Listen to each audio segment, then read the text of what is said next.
আসসালামু আলাইকুম রহমতুল্লাহি বারাকাতু। সুপ্রিয় ফেসবুকের ভাই বন্ধুরা, আপনারা ওয়াজ শুনবেন, আপনারা উদ্দেশ্যে ওয়াজ শুনবেন, আমরা শোনাইবার জন্য ভিডিও করে ছাড়তেছি। পুরো চাঁদ আমার ঘরের মধ্যে ঢুকে পড়েছে। ওই খ্রিস্টান পাদ্রী বলে, আবু বকর, আমি তো আগেই বলেছি আপনার নাম আবু বকর। আপনি ছাড়া এমন স্বপ্ন কেউ দেখতে পারে না। আপনার ভাগ্যে এই স্বপ্ন। আপনি এমন একজন ভালো মানুষ, আপনার কপাল এত ভালো, আপনার নসিব এত ভালো, আপনি একজন ভাগ্যবান পুরুষ। সাইয়েদনা আবু বকর বলে, শোনেন, আপনি আমাকে ভাগ্যবান কেন বলতেছেন?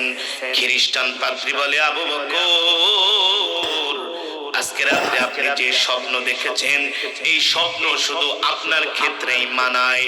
এই স্বপ্ন আপনার মতো পুরুষই কেবলমাত্র দেখতে পারে। সাইয়েদনা আবু বকর বলে, কারণ কি? কারণ কি? ওই খ্রিস্টান পাদ্রী ডাক দিয়া বলে, আবু বকর, আপনি যে স্বপ্ন দেখেছেন, এই স্বপ্নের ব্যাখ্যা হলো শেষ জামানায় একজন নবীর আবির্ভাব ঘটবে। তার নাম হবে মুহাম্মদ ইবনে আব্দুল্লাহ। আল্লাহু আকবার। তার নাম হবে মুহাম্মদ ইবনে আব্দুল্লাহ। তিনি হবেন শেষ নবী, তারপরে আর কোন নবী আসবে না। আল্লাহু আকবার। আমাদের ইনজিলের কিতাবের মধ্যে এই কথা লেখা আছে, শেষ জামানায় একজন নবীর আবির্ভাব ঘটবে, তার নাম হবে মুহাম্মদ ইবনে আব্দুল্লাহ। তিনি হলেন একজন শেষ নবী, তারপরে আর কোন নবী আসবে না। আর আবু বকর, আপনি হবেন সেই নবীর সবচেয়ে বড় কাছের সহযোগী। আপনি হবেন সেই নবীর সবচেয়ে কাছের মানুষ। আপনি হবেন সেই নবীর সবচেয়ে আস্থাভাজন। আপনি আবু বকর। আল্লাহু আকবার। পাদ্রী ডাক দিয়া বলে, আবু বকর, আপনার নসিব ভালো, কপাল ভালো। এ আবু বকর, আপনার নসিব ভালো, আপনার কপাল ভালো। আপনি সেই নবীর সাথে সব সময় থাকবেন। এবার আল্লাহ নবী বলে, আবু বকর, আপনি যে শাম দেশে যায় স্বপ্ন দেখেছিলেন, সেই পাদ্রী আপনাকে কি বলছে? সাইয়েদনা আবু বকর বলে, ওগো আল্লাহর নবী, আমি যে স্বপ্ন দেখছি আপনি কিভাবে জানেন? আল্লাহর নবী বলে, আমি যদি না জানি তাহলে আমি নবী হলাম কিভাবে? আপনি স্বপ্ন দেখেছেন, এটা যদি আমি না জানি তাহলে আমি নবী হলাম কিভাবে? সাইয়েদনা আবু বকর কান্না করে আল্লাহর নবীর হাত ধরে বলে, ওগো আল্লাহর নবী, আপনি তো শেষ নবী, আপনি তো রাহমাতুল লিল আলামিন। আমি তো আপনাকে চিনতে ভুল করি নাই, এই কারণেই তো আমি আপনার সব সময় কাছে থাকি। কি করি?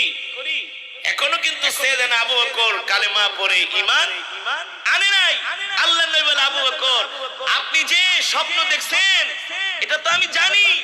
আপনি দেখেছিলেন যে চাঁদ টুকরা টুকরা হইয়া মক্কার প্রতিটা ঘরের মধ্যে চাঁদের আলো ছড়িয়ে পড়েছে, আবার চাঁদ একত্রিত হইয়া আপনার ঘরে ঢুকে পড়ছে। এর ব্যাখ্যা হলো, আবু বকর, ওই পাদ্রী না আপনাকে বলে দিয়েছে মক্কার ঘরে ইসলাম কিছু কিছু পৌঁছাবে, কিন্তু পুরা ইসলামটাই আবু বকরের ঘরে পৌঁছে যাবে। আল্লাহু আকবার। এবার সাইয়েদনা আবু বকর কান্না করে দিয়ে আল্লাহর নবীর হাত মোবারক ধরছে। হাত মোবারক ধরে আল্লাহর নবী বলে, আবু বকর, আমি চাই আপনি এখনই কালেমা পড়ে মুসলমান হবেন। সুবহানাল্লাহ। এখনই কালেমা পড়ে সাইয়েদনা আবু বকর বলে, গো আল্লাহর নবী, আপনি যে আল্লাহর পয়গম্বর, মক্কার কোন কাফেররা বিশ্বাস করুক না বিশ্বাস করুক, আপনি যে নবী এটা আমি স্বীকৃতি দিচ্ছি। আপনি আল্লাহর নবী, এর মধ্যে কোনো সন্দেহ নাই। সুবহানাল্লাহ। এবার আল্লাহর নবী সাইয়েদনা আবু বকরকে সাথে সাথে কালেমা পড়ায় মুসলমান বানায় দিলেন। সুবহানাল্লাহ। এই আবু বকর মুসলমান হয়ে যায়। সাইয়েদনা আবু বকর বলে, গো আল্লাহর নবী, আমি যে মুসলমান হয়েছি এই কথা আমি আমার মাকে জানায় যাই, আমি আমার বাবাকে জানায় দিতে যাব, আমি আমার গোত্রের মানুষকে জানায় দিব। এই কথা বলে সাইয়েদনা আবু বকর বাড়ির দিকে দৌড় শুরু করছে।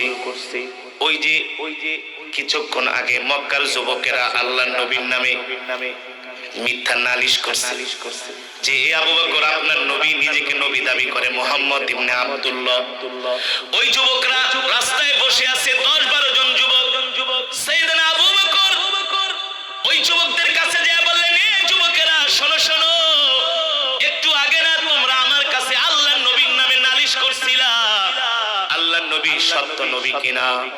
এই মক্কার যুবকেরা, আমি আবু বকর সাক্ষী দিতেছি আল্লাহর নবী আল্লাহর পয়গম্বর, এর মধ্যে কোনো সন্দেহ নাই। মা